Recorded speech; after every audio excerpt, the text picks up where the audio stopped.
నమస్కారం. NI news కి స్వాగతం. హెడ్లైన్ చూద్దాం.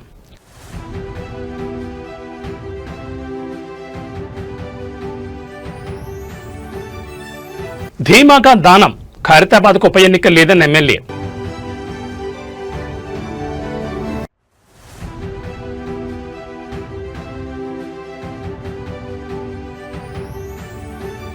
శాంతియుత బాటలో తెలంగాణ, 2 ఏళ్లలో 721 మంది మావోయిస్టుల లొంగిబాటు.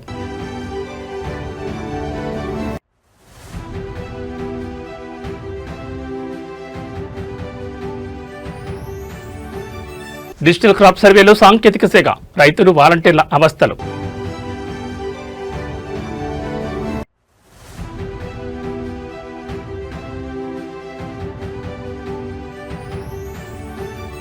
ప్రపంచ కప్ వీక్షణలో ఆల్ టైమ్ రికార్డ్, డిజిటల్ తెరలపై భారత్ సునామీ.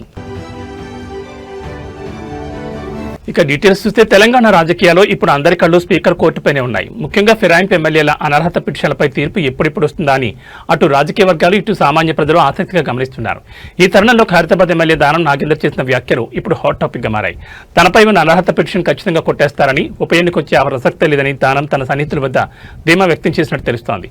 బీఆర్ఎస్ నుంచి గెలిచి కాంగ్రెస్ లో చేరిన దానం నాగేందర్ పై అనర్హత వేటు తప్పదని ప్రతిపక్షాలు భావిస్తుంటే దానం మాత్రం అందుకు భిన్నంగా స్పందిస్తున్నారు. స్పీకర్ కోర్టులో తీర్పు తనకు అనుకూలంగానే వస్తుందని ఆయన నమ్ముతున్నారు. ప్రధానంగా బీఆర్ఎస్ వేసిన పిటిషన్లోని లోపాలను ఆయన తరపు న్యాయవాదులు ఎత్తి చూపుతున్నారు. బీఆర్ఎస్ ఫిర్యాదు చేసే నాటికి దానం ఎంపీగా పోటీ చేయలేదు. పార్టీ వ్యతిరేక కార్యకలాపాల కింద బీఆర్ఎస్ ఆయనకు ఎలాంటి నోటీసులు ఇవ్వలేదు. ఆయన్ని పార్టీ నుంచి సస్పెండ్ చేయకపోవడం కూడా ఆయనకు కలిసొచ్చే అంశంగా కనిపిస్తోంది. కేవలం దానం మాత్రమే కాదు, స్టేషన్ గన్పూర్ ఎమ్మెల్యే కడియం శ్రీహరి విషయంలోనూ ఇదే తరహా క్లీన్ చిట్ వచ్చే అవకాశం ఉందని రాజకీయ వర్గాల్లో ప్రచారం జరుగుతోంది. ఇప్పటికే 8 మంది ఎమ్మెల్యేల పిటిషన్లను స్పీకర్ కొట్టివేసిన నేపథ్యంలో ఇప్పుడు దానం కడియంల విషయంలో కూడా అదే రిపీట్ అవుతుందన్నది చర్చనీయాంశంగా మారింది. అయితే ఈ వ్యవహారంపై బీజేపీ, బీఆర్ఎస్ ఊరుకుని వెళ్లలేవు. ఒకవేళ స్పీకర్ కనుక పిటిషన్ను కొట్టివేస్తే న్యాయ పోరాటం చేస్తామని ప్రతిపక్షాలు హెచ్చరిస్తున్నాయి. దానికి కూడా తాను సిద్ధమేనని, నేరుగా జనరల్ ఎన్నికలకే వెళ్తామని దానం నాగేందర్ స్పష్టం చేస్తున్నారు. మరి స్పీకర్ గడ్డం ప్రసాద్ కుమార్ తన నిర్ణయాన్ని ఎప్పుడు వెలువరిస్తారు? హైకోర్టు ఆదేశాల ప్రకారం నిర్ణీత గడువులోగా ఎలాంటి తీర్పు వస్తుంది అనేది వేచి చూడాలి. మన సంస్కృతి, మన సాంప్రదాయాన్ని కాపాడే బాధ్యత మనందరిపైన ఉంది. కాబట్టి సంక్రాంతి వేడుకలు నెక్లెస్ రోడ్ లో అంబేద్కర్ గారి స్టాచ్యూ పక్కన ముఖ్యమంత్రి గారి చేతుల మీదుగా, దానికి మేము డిప్యూటీ సీఎం గారిని, మన ఇన్ఛార్జ్ మినిస్టర్ గారిని, కల్చరల్ మినిస్టర్ గారిని, మరి అందరినీ కూడా మేము ఆహ్వానించడం జరిగింది. ఈ వేడుకలు చాలా ఘనంగా, ఏదైతే మన సంక్రాంతి వేడుకలు ఎలా జరుగుతాయో అన్ని మొత్తం రాష్ట్ర వ్యాప్తంగా మన ఎక్కడెక్కడ మన తెలుగు వారు ఉంటారు, అదే రీతిలో ముగ్గుల పోటీలు కానీ, పతంగులు ఎగిరేసేటువంటి కార్యక్రమం, ముగ్గుల పోటీలు మాకు 12 తారీఖు పెట్టాము. అదే రోజు డిస్ట్రిబ్యూషన్ ఉంటుంది. 12, 13 ఇంకా డిసైడ్ చేయలేదు, చెప్తారు వాళ్ళు, పేపర్లో ఇస్తారు. దాని తర్వాత 14 తారీఖు నాడు ముఖ్యమంత్రి గారు వచ్చి సంక్రాంతి వేడుకల్లో పాలు పంచుకుంటారు. వారితో పాటు కేబినెట్ సహచరులు వస్తారు. అందరు కూడా పెద్ద సంఖ్యలో పతంగులు ఎగిరేయడానికి ఆ శక్తి ఉన్నవారు వచ్చి ఎగిరేసుకోవచ్చు. తెలంగాణలో తుపాకీ గర్జనలు తగ్గి జనజీవన స్రవంతిలో వెలుగులు నిండుతున్నాయి. ఒకప్పుడు ఉద్యమాలకు ఊపిరిపోసిన నేలపై ఇప్పుడు మావోయిస్టుల ఉనికి నామమాత్రంగా మారుతోంది. తెలంగాణను మావోయిస్టు రహిత రాష్ట్రంగా ప్రకటించుకునేందుకు అడుగు దూరంలో ఉన్నామన్న సంకేతాలు స్పష్టంగా కనిపిస్తున్నాయి. గత 2 ఏళ్లలో ఏకంగా 721 మంది మావోయిస్టులు లొంగిపోవడం ఇప్పుడు దేశవ్యాప్తంగా చర్చనీయాంశంగా మారింది.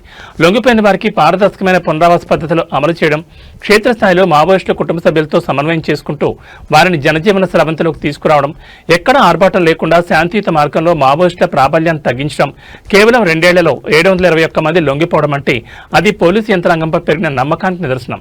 డీజీపీ శివధర్రెడ్డి అనుసరిస్తున్న ఈ సైలెంట్ స్ట్రాటజీ ఇప్పుడు శాంతియుత తెలంగాణ స్వప్నాన్ని సాకారం చేస్తోంది. మావోయిస్టుల కుటుంబ సభ్యులు సైతం పోలీసుల చొరవను వేణోళ్ల కొనియాడుతున్నారు. ఏది ఏమైనా అభివృద్ధి పదంలో దూసుకుపోతున్న తెలంగాణకు ఈ శాంతియుత వాతావరణం మరింత బలాన్నిస్తుంది. ఒకప్పుడు అడవి బాట పట్టిన వారు ఇప్పుడు సమాజంలో కలిసిపోతుండడం శుభపరిణామం. డీజీపీ శివధర్రెడ్డి నాయకత్వంలో తెలంగాణ త్వరలోనే పూర్తిస్థాయి మావోయిస్టు రహిత రాష్ట్రంగా అవతరించబోతోంది.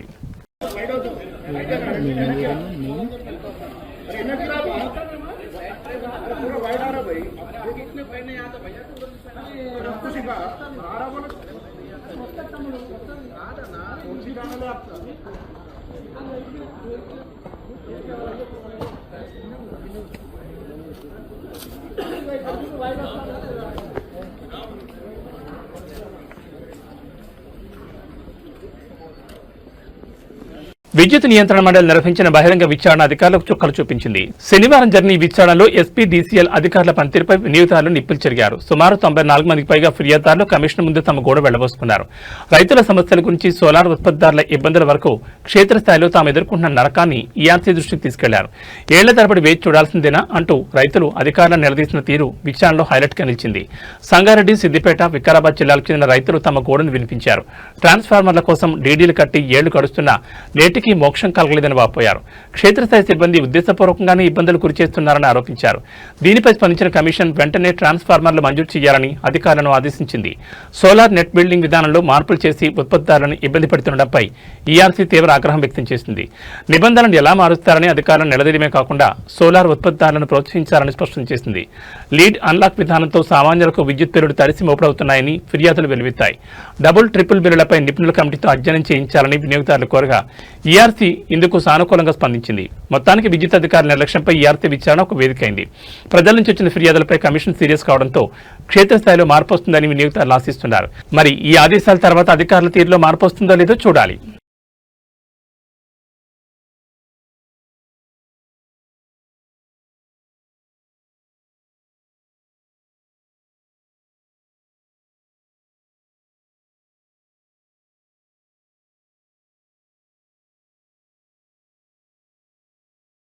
భాగ్యనగరంలో డ్రగ్స్ మాఫియాపై పోలీసులు, కస్టమ్స్ అధికారులు ఉక్కుపాదం మోపుతున్నారు. శంషాబాద్ అంతర్జాతీయ విమానాశ్రయం వేదికగా సాగుతున్న భారీ గంజాయి అక్రమ రవాణాను కస్టమ్స్ అధికారులు అడ్డుకున్నారు. కౌలాలంపూర్ నుంచి గుట్టుచప్పుడు కాకుండా తరలిస్తున్న కోట్లాది రూపాయల విలువైన డ్రగ్స్ ను స్వాధీనం చేసుకున్నారు. అటు నగరం నడిబొడ్డున ముషీరాబాద్లోనూ హ్యాష్ ఆయిల్ ముట్టగుట్టట్టయింది. శంషాబాద్ ఎయిర్పోర్ట్లో కస్టమ్ తనిఖీల్లో విదేశీ డ్రగ్స్ వెలుగు చూశాయి. కౌలాలంపూర్ నుంచి వచ్చిన ఇద్దరు ప్రయాణికుల కదలికలపై అనుమానం వచ్చిన అధికారులు వారిని క్షుణ్ణంగా తనిఖీ చేశారు. వీరి వద్ద సుమారు 9 కిలోల అత్యంత ఖరీదైన హైడ్రోపోనిక్ గంజాయి బయటపడింది. అంతర్జాతీయ మార్కెట్లో దీని విలువ 3 కోట్ల రూపాయలపైనే ఉంటుందని అంచనా వేస్తున్నారు. నిందితులను అదుపులోకి తీసుకున్న అధికారులు ఈ స్మగ్లింగ్ వెనుక ఉన్న అంతర్జాతీయ ముఠా లింకులపై ఆరా తీస్తున్నారు. మరోవైపు నగరంలో హ్యాష్ ఆయిల్ విక్రయిస్తున్న ఇద్దరు వ్యక్తులను పోలీసులు అరెస్ట్ చేశారు. జేఆర్ ప్రదీప్ అనే వ్యక్తి నుంచి విజయ్ కుమార్ అనే వ్యక్తి హ్యాష్ ఆయిల్ కొనుగోలు చేస్తుండగా పోలీసులు రెడ్ హ్యాండెడ్ గా పట్టుకున్నారు. వారి వద్ద నుంచి 367 గ్రాముల హ్యాష్ ఆయిల్, ఒక బైక్ మరియు 3 మొబైల్ ఫోన్లను స్వాధీనం చేసుకున్నారు. యువతను లక్ష్యంగా చేసుకుని సాగుతున్న ఈ మాదక ద్రవ్యాల దందాను అరికట్టేందుకు పోలీసులు నిఘా తీవ్రతరం చేశారు. డ్రగ్స్ రహిత నగరంగా మార్చేందుకు ఒకవైపు యాంటీ నార్కోటిక్స్ బ్యూరో శ్రమిస్తుంటే మరోవైపు నిందితులు కొత్త మార్గాల్లో డ్రగ్స్ నగరానికి చేరవేస్తున్నారు. తాజా ఘటనలతో విమానాశ్రయంతో పాటు సరిహద్దు చెక్పోస్టు వద్ద తనిఖీలు మరింత కట్టుదిట్టం చేశారు. నిందితుల వెనుక ఉన్న సూత్రధారులు ఎవరనే కోణంలో విచారణ కొనసాగుతోంది.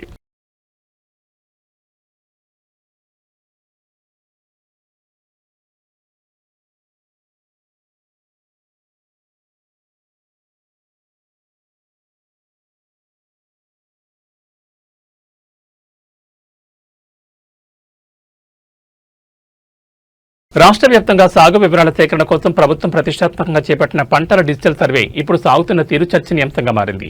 క్షేత్రస్థాయిలో సాంకేతిక లోపాలు వెన్నాడుతుండటంతో అటు అధికారులు, ఇటు వాలంటీర్లు తరలపట్టుకుంటున్నారు. ఫోటోలు అప్లోడ్ కాకపోవడం, అప్లోడ్ అయినా తిరస్కరణకు గురవుతుండటంతో రేపు తమకు ప్రభుత్వ పథకాలు అందుతాయో లేదోనని అన్నదాతలు తీవ్ర ఆందోళన చెందుతున్నారు.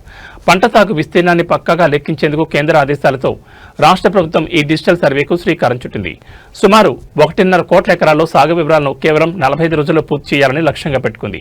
ఇందుకోసం 9,795 మంది వాలంటీర్లను రంగంలోకి దించింది. అయితే క్షేత్రస్థాయిలో పరిస్థితి మాత్రం భిన్నంగా ఉంది. వాలంటీర్లు తీసిన ఫోటోలు స్పష్టంగా లేవన్న నెపంతో L1 స్థాయిలోనే రిజెక్ట్ అవుతున్నాయి. దీంతో చేసిన పని మళ్లీ చేయాల్సి వస్తోందని వాలంటీర్లు వాపోతున్నారు. ముఖ్యంగా ఆదిలాబాద్, మంచిర్యాల, కామారెడ్డి, నల్గొండ వంటి జిల్లాల్లో సర్వర్ సమస్యలు యాప్ మొరాయిస్తుండటంతో డేటా నమోదు కావడం లేదు. నిరుద్యోగ యువతకు కేవలం ఒక్కరోజు మాత్రమే శిక్షణ ఇచ్చి సర్వేకి పంపడం వల్ల సాంకేతిక అంశాలపై వారికి పట్టు చిక్కడం లేదు. వాలంటీర్లు తీసిన ఫోటోలను ఆమోదించే అధికారం ఏఈఓలకు లేకపోవడంతో సమస్య మరింత జటిలమవుతోంది. ఫోటోలు సక్రమంగా నమోదు కాకపోతే రైతు భరోసా వంటి పథకాలు ఎక్కడ కట్ అవుతాయోనని రైతులు భయపడుతున్నారు. ప్రభుత్వం వెంటనే స్పందించి సాంకేతిక లోపాలను సరిదిద్దాలని డిమాండ్ చేస్తున్నారు. లక్ష్యం మంచిదే అయినా అమల్లో వస్తున్న ఈ అడ్డంకులు సర్వే గడువుపై ప్రభావం చూపేలా ఉన్నాయి. క్షేత్రస్థాయి సిబ్బందికి పూర్తిస్థాయి అవగాహన కల్పించడంతో పాటు యాప్లో మార్పులు చేయకపోతే సర్వే లక్ష్యం నీరు కారిపోయే ప్రమాదం ఉంది. మరి దీనిపై వ్యవసాయ శాఖ ఉన్నతాధికారులు ఎలా స్పందిస్తారో చూడాలి మరి.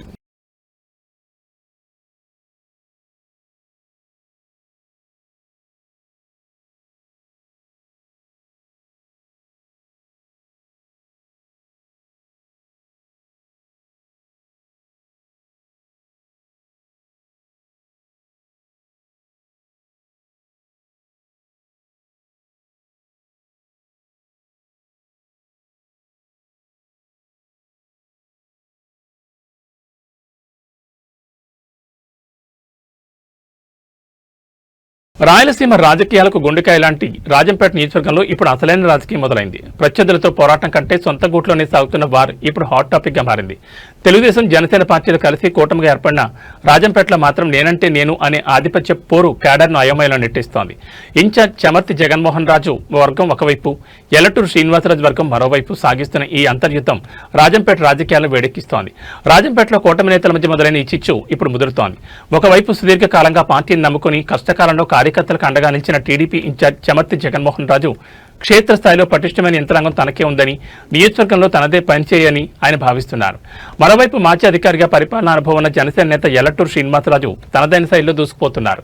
విద్యావంతుడు, మృదు స్వభావి అనే ఇమేజ్తో కొత్త తరం ఓటర్లను ఆకర్షిస్తూ రాజంపేట రాజకీయాల్లో తన ముద్ర వేసేందుకు ప్రయత్నిస్తున్నారు. ఒకే సామాజిక వర్గానికి చెందిన ఇద్దరు నేతల మధ్య అగ్రస్థానం ఎవరిది అనేది ఇప్పుడు ప్రధాన సమస్యగా మారింది. అభివృద్ధి పనులు ఎవరు చేసినా చివరకు జిల్లా సాధన ఉద్యమం క్రెడిట్ విషయంలోనూ మా నాయకుడి వల్ల ఇది సాధ్యమైందంటూ ఇరు వర్గాలు పోటాపోటీకి ఫ్లెక్సీలు ఏర్పాటు చేస్తున్నాయి. గ్రౌండ్ లెవెల్ కంటే సోషల్ మీడియాలో ఇరు వర్గాల అనుచరులు ఒకరిపై ఒకరు చేసుకుంటున్న విమర్శలు కూటమి పరువు తీస్తున్నాయి. కూటమి ధర్మం ప్రకారం కలిసి వెళ్లాల్సిన నేతలు ఇలా జగన్మోహన్ రాజు వర్గం, శ్రీనివాసరాజు వర్గంగా విడిపోవడం రాబోయే స్థానిక సంస్థల ఎన్నికలపై ప్రభావం చూపుతుందనే ఆందోళన కార్యకర్తల్లో వ్యక్తమవుతోంది. ఈ ఆధిపత్య పోరు ఇలాగే కొనసాగితే అది ప్రత్యర్థి పార్టీలకు వరంగా మారే ప్రమాదం ఉందని రాజకీయ విశ్లేషకులు హెచ్చరిస్తున్నారు. మరి ఈ ఇద్దరు రాజుల మధ్య ఉన్న విభేదాలను అధిష్టానం చక్కదిద్దుతుందా, లేక ఈ అంతర్యుద్ధం రాజంపేటలో కూటమి కోటను బేటలు వారుస్తుందా అన్నది వేచి చూడాలి.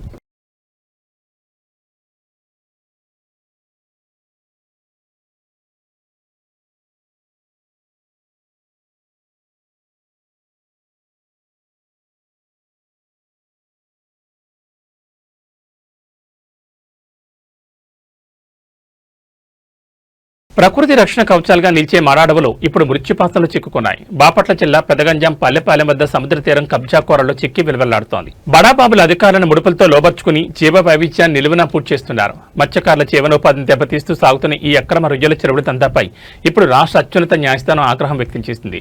పల్లెపాలెం సుమారు 600 మత్స్యకార కుటుంబాలకు జీవనాధారం. రొంపేరు కాలువ, పిల్ల కాలువలో చేపలు పట్టుకుంటూ ఈ కుటుంబాలు బతుకుతున్నాయి. ఇక్కడి మరాడవులు కేవలం చెట్లు మాత్రమే కాదు, తీర ప్రాంతానికి రక్షణ కోడలు. ఇవి జీవ వైవిధ్యాన్ని కాపాడతాయి, చేపల సంతానోత్పత్తికి కేంద్రాలుగా నిలుస్తాయి. ప్రకృతి విపత్తుల సమయంలో సముద్ర అలల ఉధృతిని తగ్గించే రక్షణ కవచాలివి. బాపట్లకు చెందిన ఓ వ్యక్తి అధికారుల అండదండలతో ఈ ప్రభుత్వ భూములను, మరాడవులను పూర్తిగా ధ్వంసం చేశారు. మురుగు కాలువలను సైతం పూడ్చివేసి అక్రమంగా రొయ్యల చెరువుల నిర్మాణానికి తెగబడ్డారు. స్థానికులు అడ్డుకున్న ఆగని ఈ అకృత్యాలపై పల్లెపాలానికి చెందిన వల్లపని ఉదయభాస్కర్ అనే మత్స్యకారుడు హైకోర్టులో పిటిషన్ వేశారు. కోస్టల్ రెగ్యులరైజేషన్ జోన్ నిబంధనలను తొంగలో తొక్కి సాగిస్తున్న ఈ నిర్మాణాలపై న్యాయస్థానం సీరియస్ అయింది. ఉదయభాస్కర్ ఫిర్యాదును స్వీకరించిన హైకోర్టు తక్షణమే రొయ్యల చెరువుల నిర్మాణాన్ని నిలిపివేయాలని మధ్యంతర ఉత్తర్వులు జారీ చేసింది. అంతేకాకుండా ఈ వ్యవహారంపై 3 నెలలుగా క్షేత్రస్థాయి పరిశీలన చేసి సమగ్ర నివేదిక సమర్పించాలని జిల్లా కలెక్టర్ను ఆదేశించింది. న్యాయస్థానం జోక్యంతోనైనా మరాడవుల విధ్వంసం అవుతుందా, బాధ్యులైన అధికారులపై చర్యలు తీసుకుంటారా అనేది ఇప్పుడు చర్చనీయాంశంగా మారింది.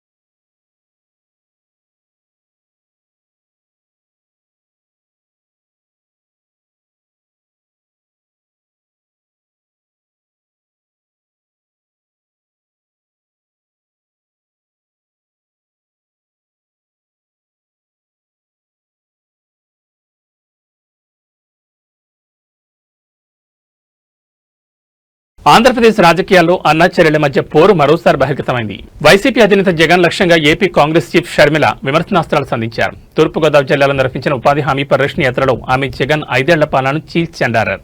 మద్యపాన నిషేధం నుంచి ప్రత్యేక హోదా వరకు ప్రతి అంశంలోనూ జగన్ రాష్ట్రానికి అన్యాయం చేస్తారని మండిపడ్డారు. దేవరపల్లి మండలం దుద్దుకూరు వేదికగా షర్మిల జగన్ ప్రభుత్వంపై తీవ్రస్థాయిలో విరుచుకుపడ్డారు. ముఖ్యంగా రాష్ట్రంలో పెరిగిన డ్రగ్స్, లిక్కర్ మాఫియాలపై ఆమె నిప్పులు జరిగారు.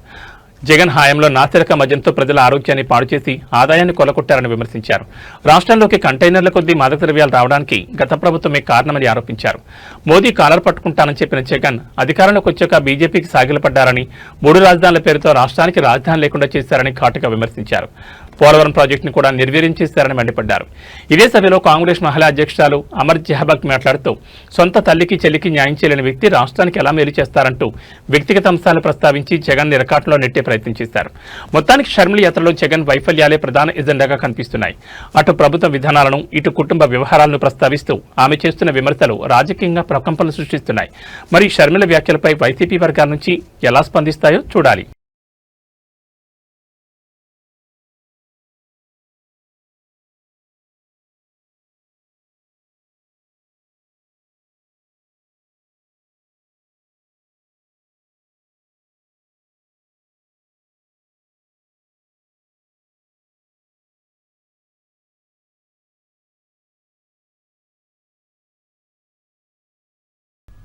జగన్మోహన్ రెడ్డి గారు చేసింది లిక్కర్ మాఫియా.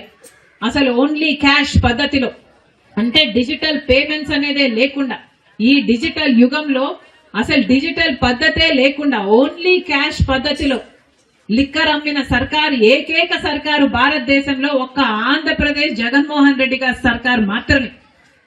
అంత నాసిరకం మద్యము తయారు చేశారు.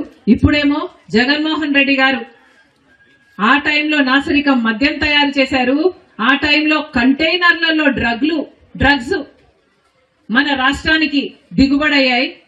ఇంత అన్యాయంగా, ఇంత విచ్చలవిడిగా డ్రగ్స్ మద్యము మన సమాజంలో ఉన్నాయి కాబట్టే ఆడవాళ్ల మీద అత్యాచారాలు కూడా అంత ఎక్కువగా జరుగుతున్నాయి. ఆంధ్రప్రదేశ్ ముఖ్యమంత్రి చంద్రబాబు నాయుడు ఇవాళ నంద్యాల జిల్లాలో పర్యటిస్తున్నారు. డోన్ నియోజకవర్గంలో నిర్వహించే పలు అభివృద్ధి కార్యక్రమాల్లో ఆయన పాల్గొంటారు. ముఖ్యంగా రైతులకు ఎంతో కాలంగా ఎదురుచూస్తున్న పట్టాదారు పాస్ పుస్తకాలను స్వయంగా పంపిణీ చేయనున్నారు. ఈ పర్యటనకు సంబంధించి ముఖ్యమంత్రి కార్యాలయం ఇప్పటికే పూర్తిస్థాయి షెడ్యూల్ను విడుదల చేసింది. ముఖ్యమంత్రి పర్యటన ఉదయం 10 గంటలకు అమరావతి నుంచి ప్రారంభం కానుంది. డోన్ నియోజకవర్గంలోని కొత్తబురుజు గ్రామానికి సీఎం చేరుకుంటారు. ఉదయం 11:35 నుంచి మధ్యాహ్నం 1:30 వరకు అక్కడ నిర్వహించే గ్రామసభ మరియు ప్రజావేదిక కార్యక్రమంలో పాల్గొంటారు.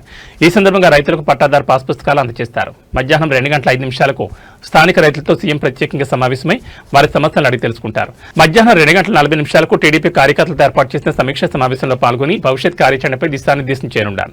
పర్యటన ముగిసిన అనంతరం సాయంత్రం 5:40 నిమిషాలకు సీఎం తిరిగి అమరావతికి పయనమవుతారు. ముఖ్యమంత్రి రాక నేపథ్యంలో నంద్యాల జిల్లా యంత్రాంగం పక్కా ఏర్పాట్లు చేసింది. రాష్ట్ర వ్యాప్తంగా భూ సమస్యల పరిష్కారంపై దృష్టి సారించిన కూటమి ప్రభుత్వం ఈ పాస్ పుస్తకాల పంపిణీని ప్రతిష్టాత్మకంగా తీసుకుంది. డోన్ పర్యటన ద్వారా రైతులకు భరోసా ఇవ్వడంతో పాటు పార్టీ కేడర్లోనూ నూతనోత్సాహం నింపేలా చంద్రబాబు షెడ్యూల్ ఖరారైంది.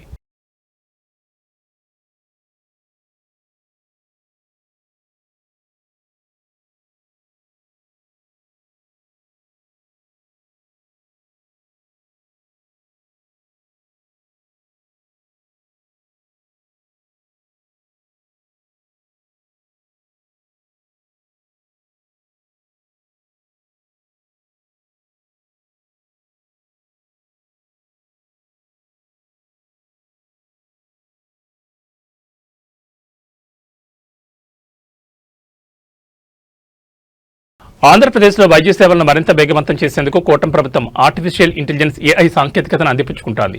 రాష్ట్ర వ్యాప్తంగా ఎంపిక చేసిన 18 ప్రభుత్వ ఆసుపత్రులు ఏఐ ఆధారిత పైలట్ ప్రాజెక్టును ప్రారంభించినట్లు ఆరోగ్య శాఖ మంత్రి సత్యకుమార్ యాదవ్ వెల్లడించారు. సుమారు 40 అత్యాధునిక పరికరాల ద్వారా స్క్రీనింగ్, వ్యాధి నిర్ధారణ పరీక్షలు నిర్వహిస్తున్నారని తెలిపారు. దీనివల్ల సమయం ఆదా కావడమే కాకుండా ఖచ్చితత్వంతో కూడిన చికిత్స అందుతుందని ఆయన పేర్కొన్నారు.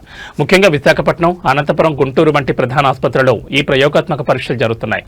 దగ్గు ద్వారా టీబీని గుర్తించడం, ఏఐ కెమెరాలతో సర్వైకల్ క్యాన్సర్ నిర్ధారణ, గుండె జబ్బులు, చిన్నపిల్లల్లో నరాల సంబంధిత సమస్యలను పసిగట్టడం వంటి వినూత్న సేవలు ఇందులో ఉన్నాయి. రోగులు, వైద్యుల సంభాషణను రికార్డు చేయడం ద్వారా వైద్య చరిత్రను విశ్లేషించడం మరో విశేషం. ఈ పైలట్ ప్రాజెక్ట్ ఫలితాలను త్వరలోనే ముఖ్యమంత్రి చంద్రబాబు నాయుడుకు నివేదిక రూపంలో అందించి రాష్ట్ర వ్యాప్తంగా విస్తరించాలని ప్రభుత్వం భావిస్తోంది.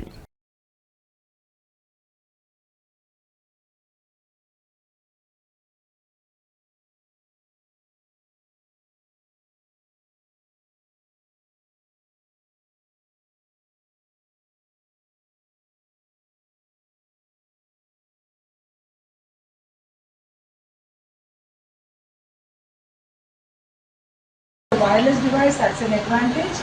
Another thing is it's portable.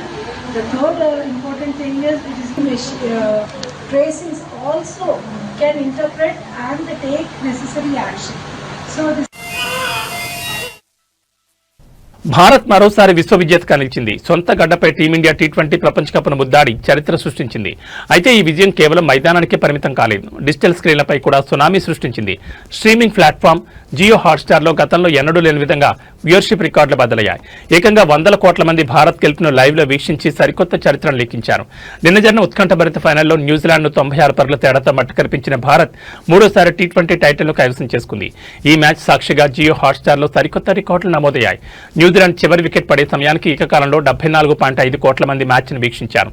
ఇది 2023 వన్డే ప్రపంచ కప్ ఫైనల్ రికార్డులను ఎంతో దూరంలో నెట్టేసింది. మ్యాచ్ ప్రారంభంలో రిక్కీ మార్టిన్ షోకి 2.1 కోట్లుంటే ఇన్నింగ్స్ బ్రేక్ సమయానికి 44.3 కోట్లకు చేరింది. పోస్ట్ మ్యాచ్ ప్రెజెంటేషన్ సమయానికి వీక్షకుల సంఖ్య అక్షరాల 82.1 కోట్ల పెరగడం విశేషం. సొంత గడ్డపై ప్రపంచ కప్ నెక్కిన ఏకైక జట్టుగా భారత్ రికార్డు సృష్టించడమే కాకుండా ఓటీటీ వీక్షణలో ప్రపంచంలోని అత్యధికంగా వీక్షించబడిన క్రీడా ఈవెంట్గా ఈ ఫైనల్ నిలిచింది. మొత్తానికి రోహిత్ సేన మైదానంలో పరుగుల వర్షం కురిపిస్తే అభిమానులు డిజిటల్ తెరల వైపు వ్యూవర్షిప్ వర్షం కురిపించారు. టీమిండియా సాధించిన ఈ చారిత్రాత్మక విజయం అటు క్రికెట్ చరిత్రలో ఇటు టెక్నాలజీ ప్రపంచంలో చిరస్థాయిగా నిలిచిపోతుంది. Once again congratulations team India. గత కొన్ని రోజులుగా ఐటీ వర్గాల్లో కలకలం రేపుతున్న టెక్ మహేంద్ర లే ఆఫ్స్ వార్తలకు ఎట్టకేలకు తెరపడింది. తమ సంస్థలో వేల సంఖ్యలో ఉద్యోగాల కోత ఉండబోతోందంటూ వస్తున్న వార్తలను యాజమాన్యం తీవ్రంగా ఖండించింది. 30,000 మందిని తొలగిస్తున్నారంటూ జరుగుతున్న ప్రచారంలో ఏమాత్రం నిజం లేదని సోమవారం అధికారికంగా స్పష్టం చేసింది. ఈ మేరకు స్టాక్ ఎక్స్చేంజీలకు క్లారిటీ ఇస్తూ ప్రకటన విడుదల చేసింది. ముఖ్యంగా ఎక్స్ వంటి సోషల్ మీడియా వేదికల్లో టెక్ మహేంద్రలో భారీ తొలగింపులు జరగబోతున్నాయని వైరల్ అయిన వార్తలపై కంపెనీ ఘాటుగా స్పందించింది. మార్కెట్లో అనవసరపు ఊహాగానాలు నెలకొనడంతో కంపెనీ నిర్ణయం తీసుకుంది. 30,000 మంది ఉద్యోగులను తొలగించే ప్రణాళిక ఏదీ పరిశీలనలో లేదని స్పష్టం చేసింది. సామూహిక తొలగింపుల కంటే ఉద్యోగుల ఉత్పాదకతను పెంచే చర్యలపైనే మొగ్గు చూపుతున్నట్లు తెలిపింది. ఒక ప్రాజెక్టు ముగిసిన తర్వాత ఉద్యోగులను కొత్త ప్రాజెక్టులోకి మార్చే ప్రక్రియ నిరంతరం సాగుతుందని గతంలోనే వెల్లడించింది. ప్రపంచవ్యాప్తంగా దాదాపు 1,50,000 మంది ఉద్యోగులు కలిగిన టెక్ మహీంద్రా ఆర్టిఫిషియల్ ఇంటెలిజెన్స్ ప్రభావంతో ఉద్యోగాలు పోతాయన్న ఆందోళన మధ్య ఈ కీలక ప్రకటన చేసింది. అమెజాన్, వరాకిల్ వంటి గ్లోబల్ కంపెనీలు భారీగా కోతలు విధిస్తున్నా తాము మాత్రం ఉద్యోగుల భద్రతకే మొగ్గు చూపుతున్నట్లు టెక్ మహీంద్రా సంకేతాలిచ్చింది. ఏది ఏమైనా ఐటీ రంగంలో నెలకొన్న అస్థిరత మధ్య టెక్ మహీంద్రా ఇచ్చిన ఈ క్లారిటీ లక్షలాది మంది ఉద్యోగులకు మరియు వారి కుటుంబాలకు పెద్ద ఊరటనిచ్చింది. సోషల్ మీడియాలో వచ్చే అనధికారిక వార్తలు నమ్మొద్దని, సంస్థ ఇచ్చే అధికారిక సమాచారాన్ని మాత్రమే పరిగణలోకి తీసుకోవాలని నిపుణులు సూచిస్తున్నారు.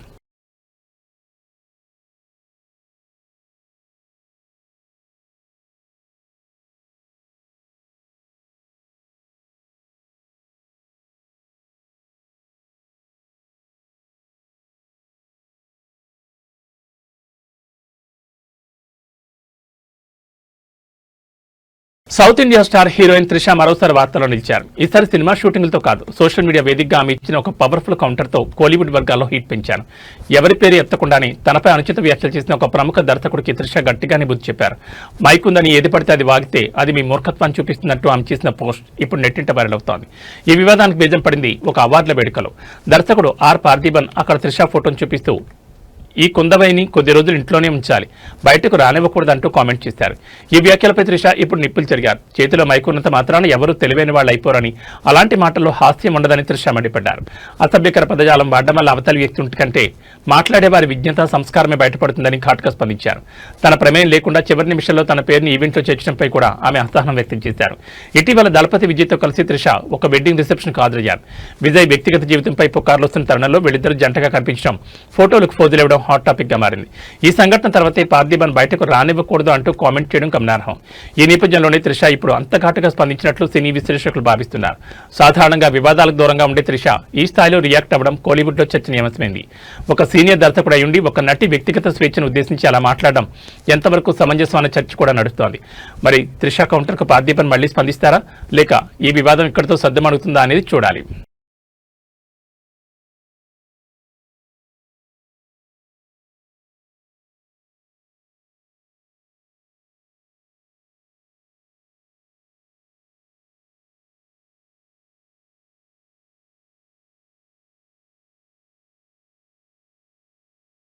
న్యూస్ ముగించే ముందు హెడ్లైన్స్ మరోసారి.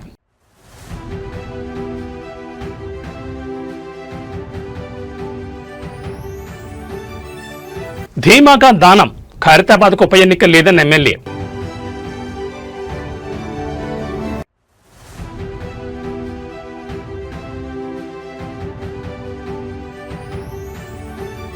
శాంతియుత బాటలో తెలంగాణ, 2 ఏళ్లలో 721 మంది మావోయిస్టుల లొంగిబాటు.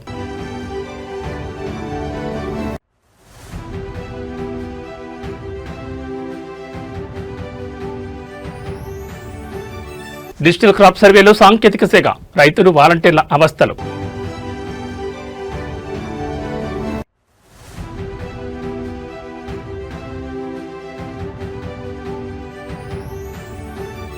ప్రపంచ కప్ వీక్షణలో ఆల్ టైమ్ రికార్డ్, డిజిటల్ తెరలపై భారత్ సునామీ. ఇవి బులెటిన్ విశేషాలు. మరో బులెటిన్లో మళ్ళీ కలుసుకుందాం. నమస్కారం.